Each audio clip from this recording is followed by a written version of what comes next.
recommendations forms the basis for how we as a field can create programs and messages that align with public values and expectations and deepen community relevance. As a quick recap, those findings are that connection is the core motivating value as it relates to the public's participation in creative activities. People define connection in 4 ways: connection to themselves, connection to others in their communities, connection to their cultural identities and heritage, and connection to their family and friends.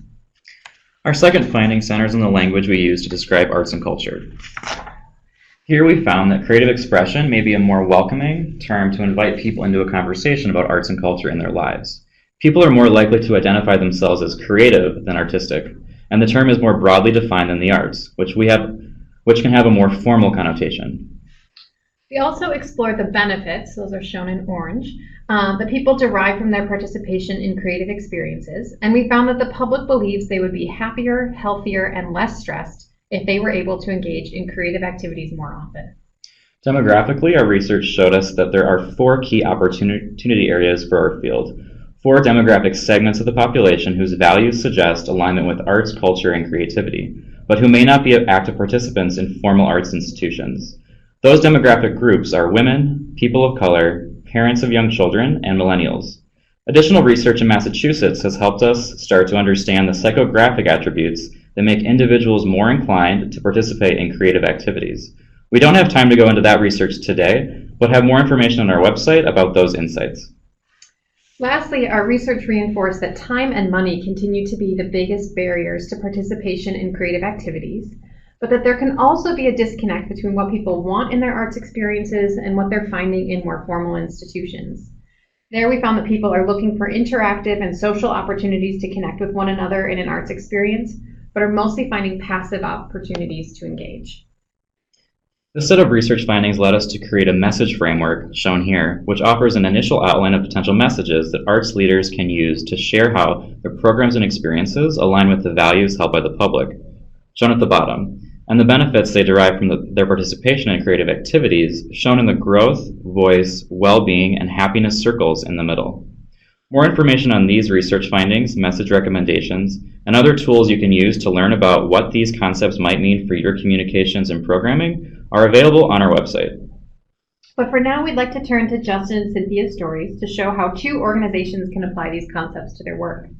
Just quick background here, Justin and Cynthia were part of a 2-year cohort of organizations in Massachusetts that received grant support, technical assistance, and training to experiment with the creating connection concepts in their work. That cohort's work wrapped up this past spring, and we're thrilled that we can start sharing some of the stories and ideas that emerged from their great work together. So with that in mind, I'd like to turn it over to Justin from City Awake. Take it away, Justin. Great, thank you so much, Ann and Michael. Hi, everyone. My name is Justin, and I am the Executive Director of City Awake. Over the next 15, 20 or so minutes, I'll be walking you through our experiments that we did with creating connections and sort of the value that we found from this initiative. To start off, though, I think it's important to set the context. So I'll walk you through a few slides of why millennials are important. I'm sure that's up for debate, but at least from an economic development perspective, we believe millennials are a driving force in developing an economy, largely because of a number of these statistics. First, as you may know, millennials have a very disparate, divergent point of view from who you ask, whether we're the best generation ever or the most lazy. We can all agree that we stand to be an important part of both the global and local economy. So as employees, we expect to be 75% of the workforce by 2025. Already here in the city of Boston, we account for 50%. As voters, you can imagine that statistics translates from the economy to civic engagement, as well as consumers. Now, just as a quick overview of why City Awake exists, let me just walk you through some of the benefits and the pain points of Boston. Historically, Boston is ranked among the top cities for many different reasons, whether it's our hospitals, our quality of life, our entrepreneurship hub, our sports teams as well. Game 7 tonight for the Bruins in the Stanley Cup. But with that being said, even though we've been America's youngest city, actually beating out Austin and DC, we're about 26 years of age in terms of our average demographic citizen here in Boston. Since 2015, we hit peak millennial status. So we've been losing millennials year over year, and that also includes Gen Z. And you know, largely you can say, what does it matter? Who cares? But at the end of the day, with such low unemployment and such major employers here in the greater Boston region, and with baby boomers retiring year over year, having a young workforce that appeals to millennials and Gen Z is critically important to fill these jobs. Now, when we think about it, for City Awake, we started off as a civic engagement platform for millennials, and I'll self-identify at a young age at right now 32. I am a millennial, and we started City Awake actually just very grassroots. I organized 17 retreats month over month with new millennials, 10 at a time, exploring New England, and that was the first retreat there.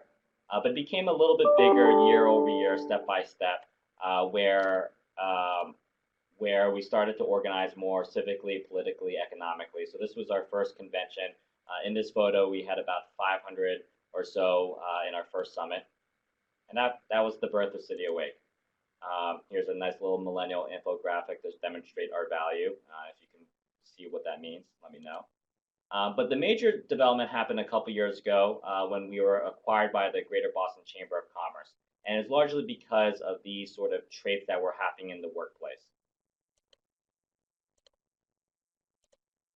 And since then, we've hosted lots of events, and whether from major conferences to award shows to dinners and lunches with accomplished leaders. But not only hosting events, we wanted to increase our thought leadership, and that's why this partnership with Creating Connections was so important, because it allowed us to think about arts and creativity as a way to build loyalty and connection to a place by building relationships through, again, arts mediums. So a couple years ago, we released a report with the Boston Foundation around how millennials perceive Greater Boston, some major takeaways, not surprising, housing, how Boston is inclusive and welcoming to this area is important. And then lastly, creating connections, arts and culture and how it relates. Young people, young adults want to live in culturally vibrant places. And we explain to a lot of, C-level types that even though housing is something that we should all be concerned about, regardless, Boston is not going to be inexpensive anytime soon. And cities like SF and New York City and LA rank just as expensive, but they're able to draw on young adults to move to their cities just because of their cultural reputations. So we explored and deployed sort of these thought processes in multiple ways. So I'll start off with how we did it around a festival we do called Fierce Urgency of Now. As discussed, young adults of color have a poor perception here in the city of Boston. These are some statistics. The one that I'll point out that is sort of most important is that on the right graph, for Black adults and Hispanic adults, Boston doesn't even rank the top 10 of cities that Black and Latinx adults are moving to, while we rank, I believe, 5th for white adults and 9th for Asian adults. So again, this is incredibly important because not only are it's from a practical civic perspective, but Gen Z and millennials every year are just the most racially diverse generation ever. And what we found was we hosted this festival called Fierce Urgency of Now, and we hosted 45 events reaching about 2,000 to 3,000 people. And we did everything that could be considered access to influencers. So this is a photo of a luncheon with 100 young professionals of color with Mayor Marty Walsh and Lieutenant Governor Polito. But with that being said, the most successful events of the 45 events where we connected young professionals of color in cultural settings and sort of activated spaces that were traditionally seen as white, but sort of explicitly marketed it to young professionals of color. So a few examples was in our public spaces, green spaces, we partnered with the Rose Kennedy Greenway, and we hosted a 200-person day party. And it was just one of the most extraordinary things of seeing 200 primarily young Black professionals listening to a wide range of music, and just seeing the double takes we saw of like just passerbys, of just seeing where this greenway, where you typically don't see this being activated by such a strength of force. And again, here in Boston, it's not an issue of diversity because Boston is a majority minority city, home to many different ethnicities and cultures. It's about sort of place and where people feel comfortable. And we hosted again this day party in the Greenway at Fenway Park, also at Lawn on D.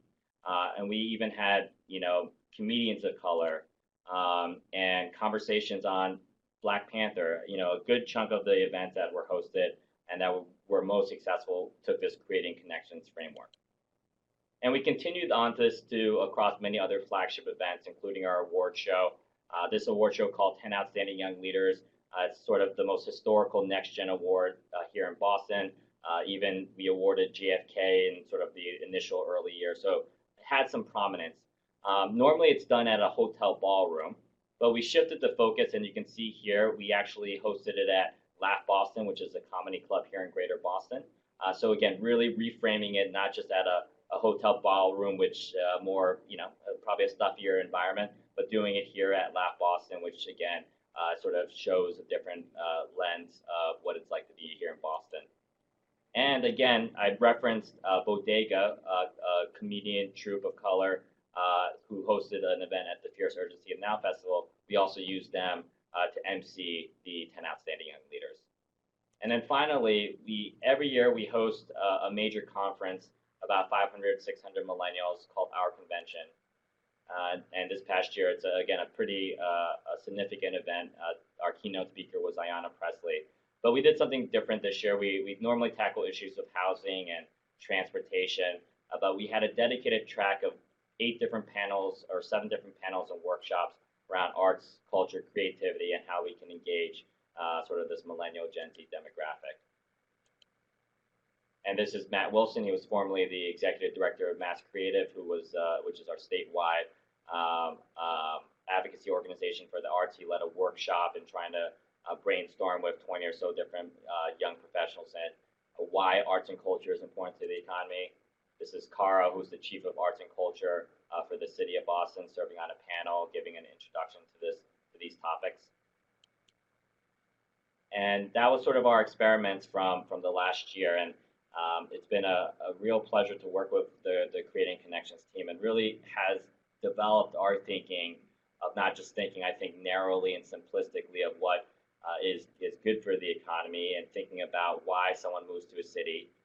And again, we reference a lot and talk to a lot of young professionals and thinking, why people move, and amenities, culture is always ranked at top of the list.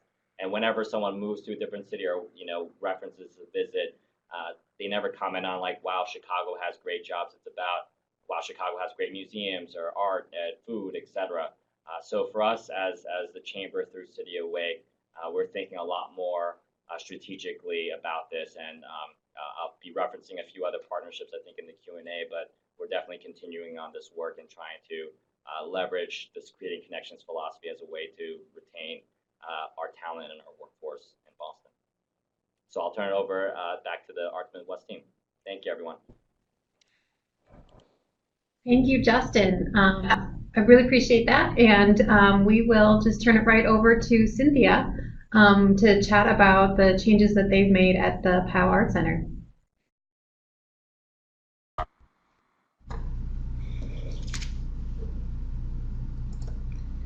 Hi everyone, thanks for joining us this afternoon. My name is Cynthia. I am director of the POW Art Center here in Boston's Chinatown. Today what I'm here to talk to you about is basically our own experiences working with the Creating Connections process. And I'll give a little context of where we were as a program and a center when we started this process in 2017, and give an overview of how we've integrated the framework and the messaging and the resources from Creating Connections into our work over the last 2 years. But I want to start with a quick introduction of our center and our program. As I mentioned, we opened actually in 2017, so we're a little more than 2 years old, and we opened as a partnership between Boston Chinatown Neighborhood Center and Bunker Hill Community College. And the mission of our center is really to celebrate and strengthen API, Asian Pacific Islander community of Chinatown and Greater Boston, by providing access to culturally relevant art, education, and creative programs. Our program areas, or how we seek to achieve this impact, is through placemaking, artist services, education, and presenting programs. Also, just to give you a sense of what our goals and what our long-term intended impact of the center is really the center was really created to help mitigate some of the effects of the rapid displacement that's happening in Boston Chinatown, like many other neighborhoods in Boston, by helping to improve mental health and well-being of the members of the community and mitigating some of these effects of social isolation or perhaps being forced out of your home and your community. Some of the ways we look at how to do that is to examine how we can increase social connectivity between the new residents who are coming in and perhaps displacing some of the established residents of this community, but also providing those who now live outside the geographic borders of Chinatown, perhaps due to displacement or just families moving out of the neighborhood, or establishing families being established in other suburbs in the greater Boston area. How can we provide an opportunity for these families or these individuals to have a deeper sense of community and connection to this neighborhood? And ultimately also our aim and intention is to have programming and support so that we can amplify the diverse Asian immigrant and Asian American voices through programming throughout Massachusetts, but also on a regional and perhaps one day national level. When we started the Creating Connection process or joined the cohort here in Massachusetts, it's interesting to note that the center wasn't even open. Basically, we opened our doors shortly after the first Creating Connections cohort meeting, and we didn't really know what to expect as being part of this process, especially being such a new program and a new entity. So as I mentioned, the center was really designed to bring together arts, education, and creativity as a way to help mitigate or help increase mental health effects from displacement and gentrification in this neighborhood. I think it's also interesting to note from an agency perspective that both organizations involved in this project, Bunker Hill Community College and BCNC, it really illustrated a commitment and the values of these two organizations that they placed on creativity and culture as kind of organizations that were outside of the art sector. It was really a testament to how they felt that education, core social services, health, and arts and creativity were really entwined, and that arts and creativity were also essential to a person's well-being, just as important as having language access and childcare to new immigrants and residents of this community.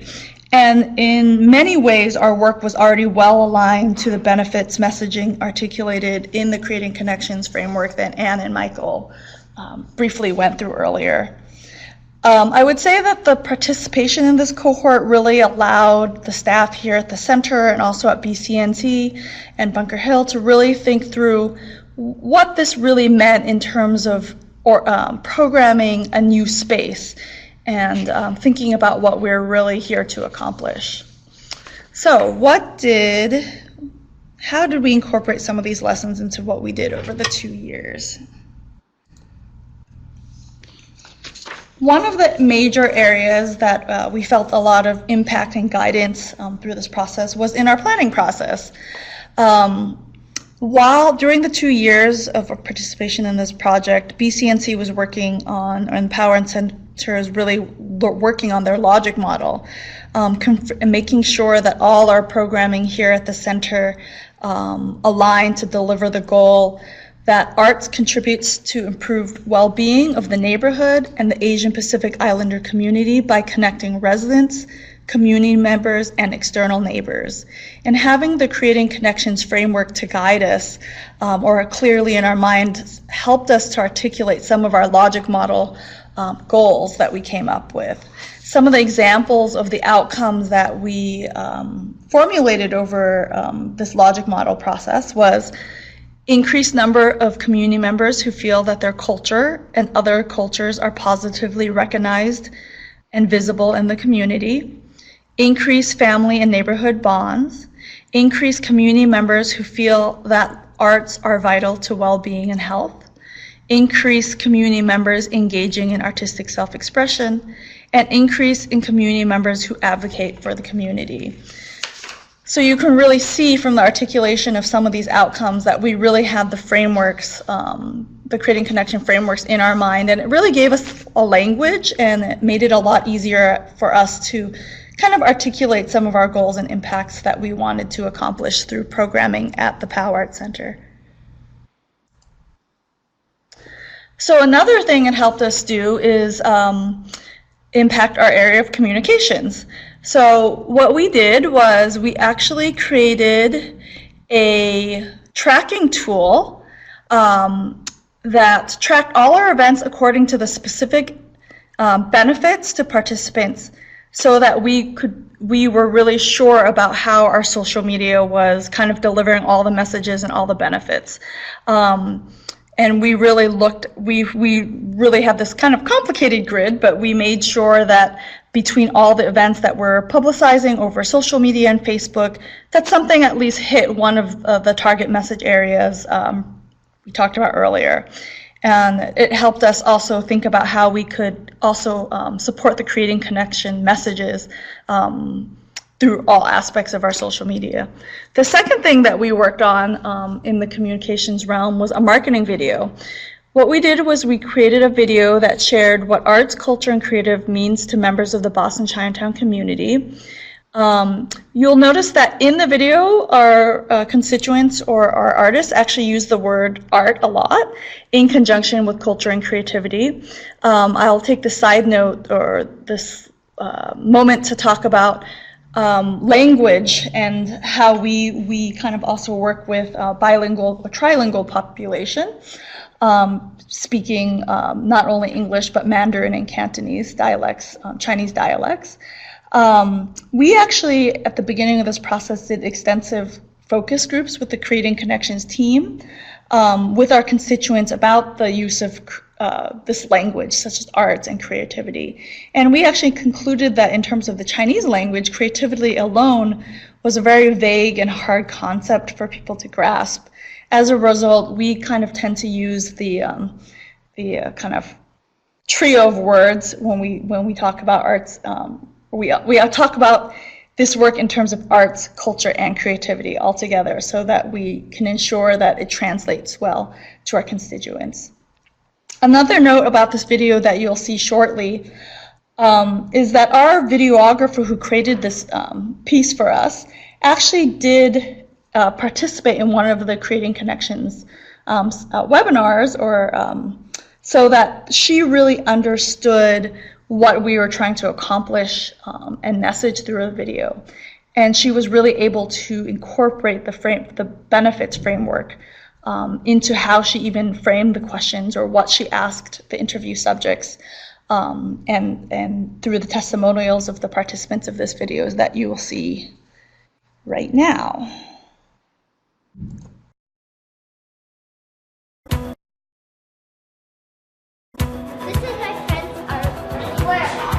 Arts are a means of exploring our shared humanity. It's a way for people to touch beauty.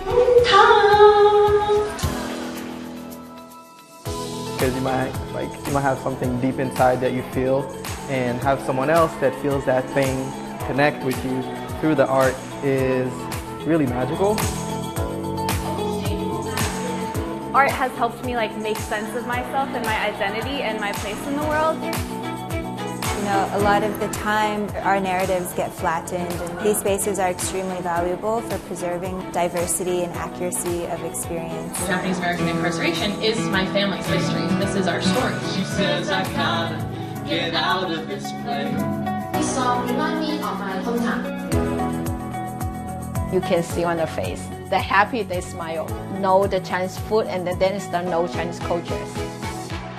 现在这个社会比较浮躁嘛，但是当你坐下来写字、画画的时候，你的心情呢，都会有一种愉悦的感觉，对每个人的身心健康都是有好处的。More opportunities for art, more opportunities for expression. Arts are for everyone.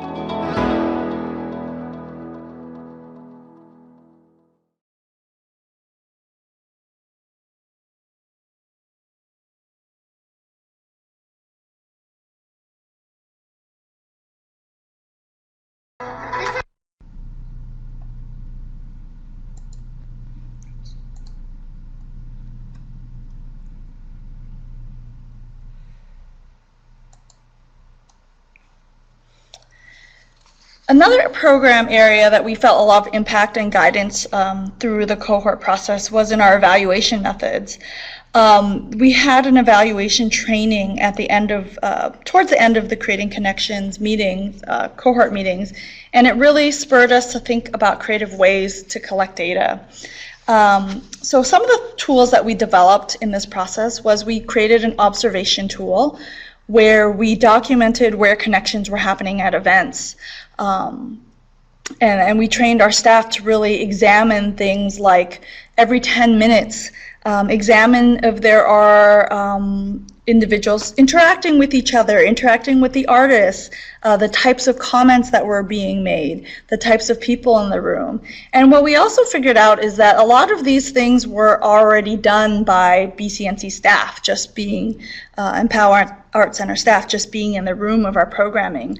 And we figured out that it was a very easy method for us just to kind of have a tool so that staff could actually just record these observations so we could document where these connections were happening between individuals in the room. Another way that we also collected data, as you can see in the slide, a quick photo from our Experience Chinatown Festival that we did in September of 2018, where we put up a prompt. It's kind of hard to see, but we had set up this prompt of what did you experience today, and we let people just kind of add their thoughts about their experience for their day of the day. We also did a sticker tally bulletin board where during the event people had received a sticker, and then when they were leaving we asked them how they attended the event that day, if they attended by themselves, with their family, or friends, so we could kind of understand how people were attending this particular event and how they were showing up. Lastly, we also use the Creating Connections framework to think through a little experiment with some programming. One being an Experience Chinatown Festival that you see an image from here, where we kind of stressed interaction with the artists that presented and the performance and the workshops. Everything we did, even if it was just a performance, we specifically asked the artists to consider how to engage with the audience, how to kind of talk about their connection with their culture through their art form, etc. And some of our findings was that, interestingly, most attendees from the neighborhood were largely families with young children. And another curious thing is that the festival actually attracted many people from significant distances from outside Boston. At the end of the day, we had around 600 participants participate throughout the festival. And most of the participants had heard of the event through the Facebook. And a lot of the views through Facebook were also were motivated or with the marketing video that you saw earlier. So that really drove people to our website and to view our Experience Chinatown Festival event details.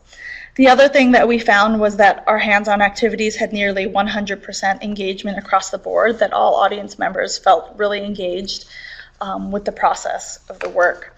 So that was one way we used some of our funding that will kind of, we'll kind of look at how that programming affects everything that we do across the board here. I would also have to say that from an agency perspective outside of the Art Center, BCNC also shifted its Red Oak after-school program to creativity-based curriculum with the addition of specific art specialist staff for after school and summer programming, and that was a shift away from more academic homework help model.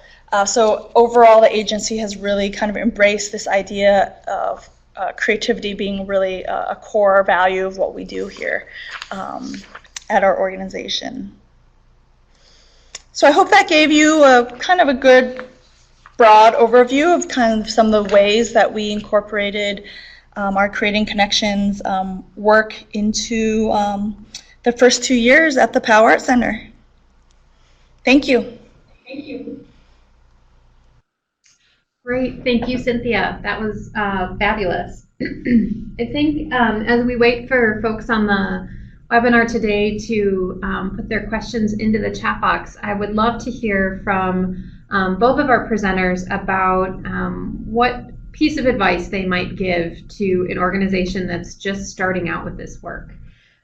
So, you know, some folks are perhaps newer to the Creating Connection material, encountering the research and the recommendations for the first time, may or may not have grant support behind them to implement these concepts. So how would you advise them if you had the opportunity to help them get started on this? Where would you recommend they direct their focus?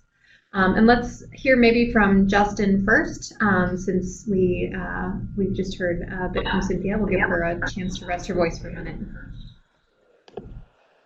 Luckily, we have the Arts Midwest team that has been very supportive and helpful, so thank them. But I would also say, you know, for us, it's I think last year we did a lot of sort of event-based, you know, sort of tangible things with sort of cosmetic external metrics of attendees and stuff and such like that. So it certainly is, you know, for us, it's not, you know, the events we definitely appreciate and respected, and thought we did well last year. But I think there were very sort of achievable outcomes of working on it, and that didn't overwhelm us in terms of like completely shifting our strategies. But with that being said, taking those sort of initial baby steps, I think now we're diving deeper into more exciting, high impactful possibilities with different stakeholders as we frame this conversation around our core demographic of young people and sort of getting them to connect to their cities and community by arts and culture. So I think it's just sort of just taking it sort of bite-sized and such in that way. Thanks, Justin. Cynthia? Yeah, I mean, I think one of the things that we always try to do, and I would suggest that especially if you're just starting out and you don't have a lot of resources, is to really do an examination of where these values are clearly already showing up in your work and uplifting those opportunities. But also just really thinking through before you kind of like panic and like, oh my gosh, there's so much stuff to do, is recognizing that a lot of, I think through the process, we realized we were already incorporating a lot of this work through various ways, and we just weren't identifying them as such, and being able to sit down and really think through that, and then thinking about like, what's the low-hanging fruit of like, is it just even just like your social media posts, switching like the way a photo is taken, or tweaking like 1 or 2 words in the language, like doing things like in very manageable bits and pieces to help build the greater messaging, the benefits messaging that you'd like to get across to your constituents would be my recommendation. Great, thank you. Another question that I have for both of you is related to kind of what's next for your organization. So you've now completed this 2-year cohort program. There was some resource behind the work the first time around. You know, not necessarily knowing what the future holds, what opportunities do you see kind of on the horizon for continuing to think about and apply the Creating Connection concepts to the work of City Awake and the work at Powell Art Center? And maybe we'll switch it up and we'll have Cynthia answer first this time. Sure. I mean, I think one of the most tangible ways that we're incorporating the work, and I mentioned this slightly at the end, when we did our Experience Chinatown festival, it really made us think about how we were even engaging with audiences on like a performance level. I think that to have interaction and provide opportunities for connection is really a little simpler when you're thinking about just like a workshop or something like that. But like even in our performances and our exhibitions, it really kind of encouraged us to think of how we can have more interactive or engaging opportunities for connections within things that are traditionally seen as more passive. So as we're even thinking about like our season programming now, and when I'm working with my staff members, one of our questions is like, how do we talk to the artists about articulating some of these questions and engaging with the audience in conversations about how culture and creativity helps them connect with themselves and their heritage and their identity. So it's helping to shape some of the themes of what we're presenting and how we work with the artists to present the material.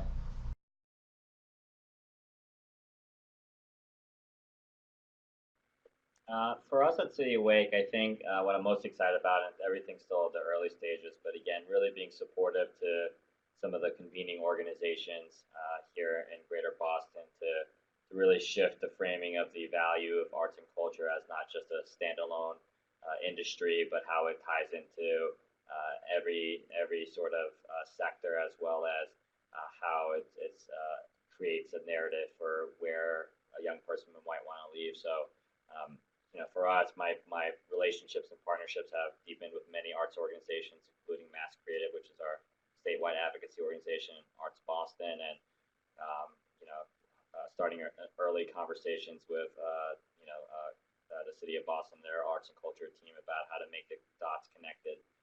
So for us, we're hoping to think about something more robust in addition to our event strategy, and how we can continue to tell a compelling narrative of Boston as a place of connections built through sort of these creative mediums. So I'm just excited about those conversations that are occurring now.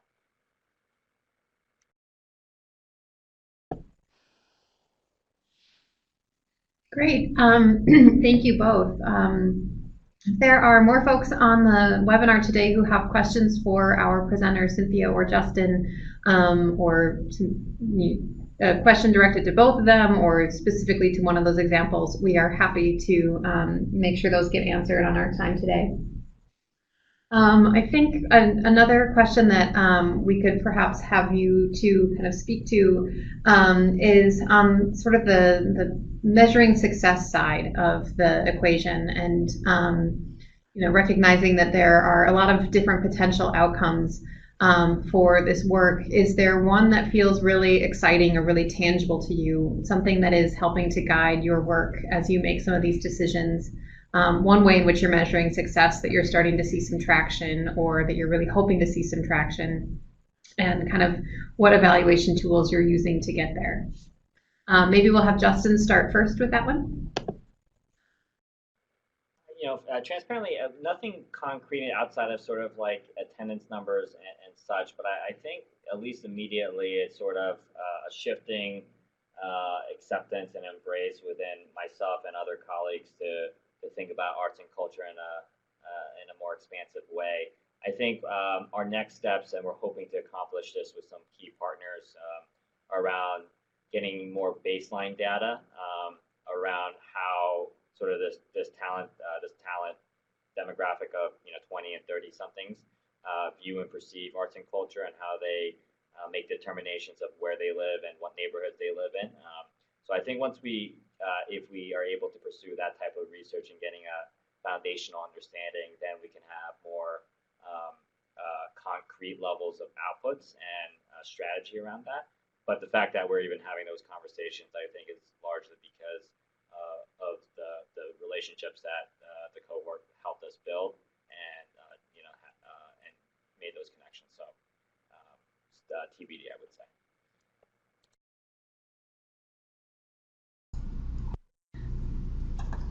So we are actually, Power Arts Center is actually at an interesting stage in terms of our evaluation process.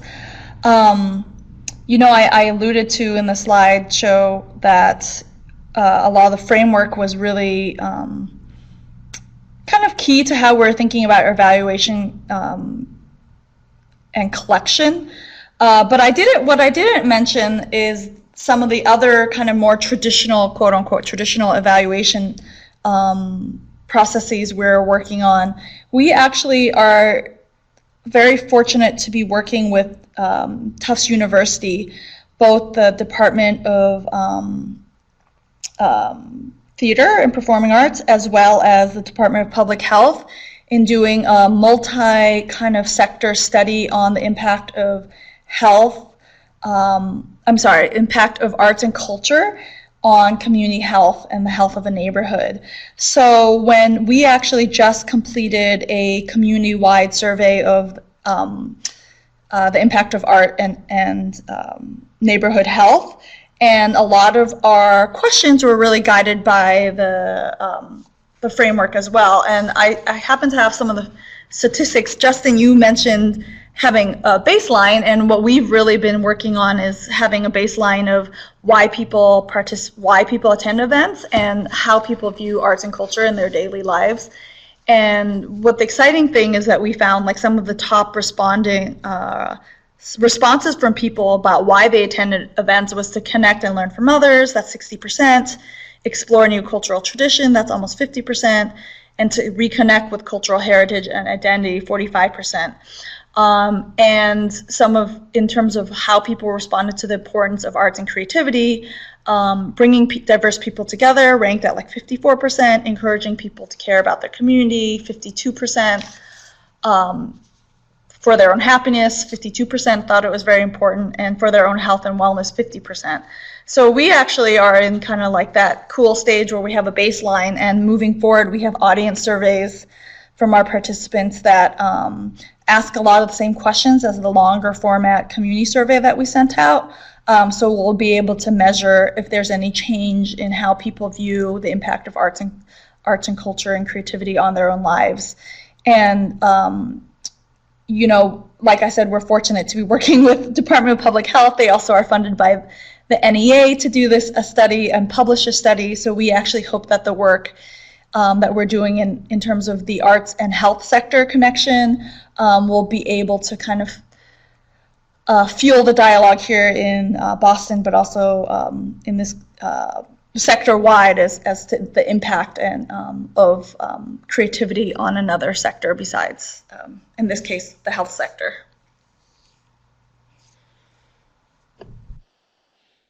That's really exciting work, Cynthia. Thanks for sharing those early stats, and I'm super excited to hear that you will have that baseline going forward.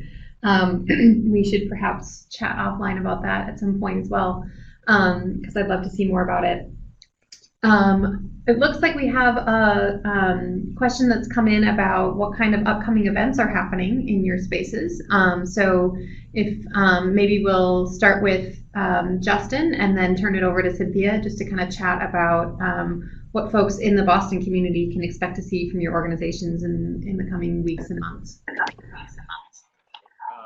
Our biggest priority right now, you know, we have a number of exciting events, but our major focus is our second annual Fear Urgency of Now, as referenced in our presentation just a moment ago. It's a festival, 4, 5, 6 days dedicated to making Boston more inclusive and welcoming to millennials of color. Last year was a success. It was a sort of a first year, everything coming together at the last minute type of thing, but we're planning it again, and it'll be in early September.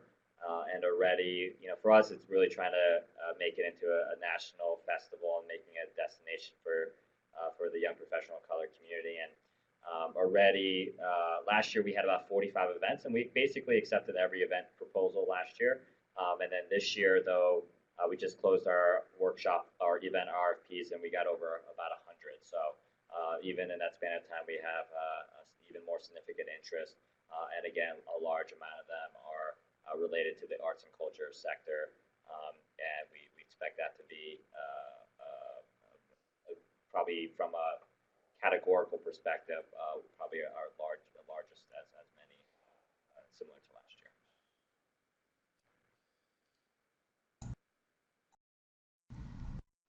Similarly for us, our big upcoming event is an event that we debuted last year with the support of Creating Connections. initiative, which is our Experience Chinatown Festival. That will be September 28th. So September will be very busy here in Boston between all these festivals. But it's a one-day festival on 3 sites in Chinatown. But like I had mentioned before, we're really excited to kind of bring a whole new group of artists, kind of learn take some of the lessons that we learned from the first time around, see if we can grow it. And it's a whole afternoon, so it should be a lot of fun. The second thing that's actually super exciting is a new program that we just launched and just piloting called Residence Lab that we are working on with a community partner here, the Asian CDC, Community Development Corporation, where we're training a cohort of community members and residents and artists to creatively problem solve how to activate an empty space near the Chinatown Gate, which is a rather kind of like the landmark in Chinatown here in Boston. And there's a parcel of land that's empty, and these community members and artists are trained together over the span of the summer, and we'll be doing space activation between the end of August 23rd, closing with our Experience Chinatown Festival September 28th. So that's just a really exciting program that we're excited to pilot and launch and see. We don't quite know what will happen, but we'll see.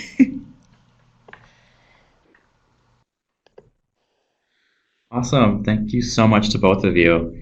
I also wanted to just remind folks that you can get more information about both of these organizations as well as others on our website at creatingconnection.org. We've got tools and resources for you there. And we'll also have the recording from today's webinar on that same website. We'll also email that out to all participants today. So that is all the time that we have. If you have any other questions for us, feel free to reach out to me, Michael Johnson, michael@artsmidwest.org. You can also call us, and have a lovely afternoon. We do have just a quick evaluation at the end of the webinar today, so if you can stick around for just a minute and answer some questions for us, we would really appreciate the feedback. So thank you all. Thanks.